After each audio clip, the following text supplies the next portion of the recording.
வணக்கம் வணக்கம் நண்பர்களே, நான் உங்கள் அரேஸ் ரோபி. இன்னைக்கு நம்ம பார்க்கக்கூடிய டாபிக் என்னன்னு பார்த்தீங்கன்னா, வெற்றிக்கான உக்திகளை மூன்று விஷயம் தாங்க. அதாவது ஒன்று ஆப்பர்ச்சுனிட்டி, இன்னொன்று டைமிங், இன்னொன்று ஃபோக்கஸ்.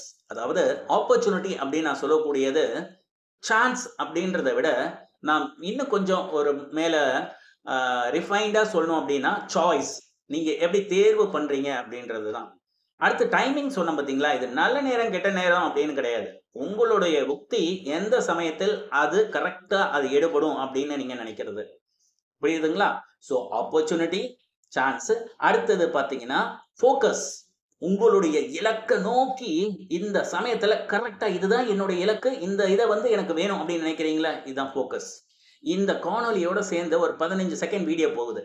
அந்த காக்கை அதற்கு ஒரு இரை கொடுக்குறாங்க, வாங்கிட்டு போயிடுது. இதே கழுகு என்ன பண்ணுது? தன்னுடைய அதாவது உணவு என்ன அப்படின்னு கண்டுபிடிச்சிச்சுங்களா? என்னது? அது ஒரு பிஸ்கெட் கிடையாது.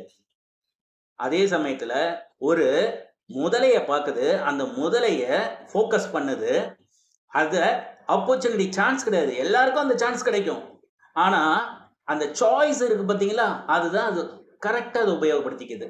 ஸோ அது ஆப்பர்ச்சுனிட்டி கிடையாது, சான்ஸ் கிடையாது, அது சாய்ஸ்.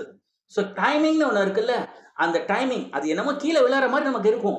ஆனால் பார்த்தீங்கன்னா அதை ரெண்டு நம்ம கரெக்டாக சாய்ஸை உபயோகப்படுத்தியது, அடுத்தது ஃபோக்கஸு கரெக்டாக போயிட்டு அதை தாக்கி தன்னுடைய உணவை எடுத்துக்குது.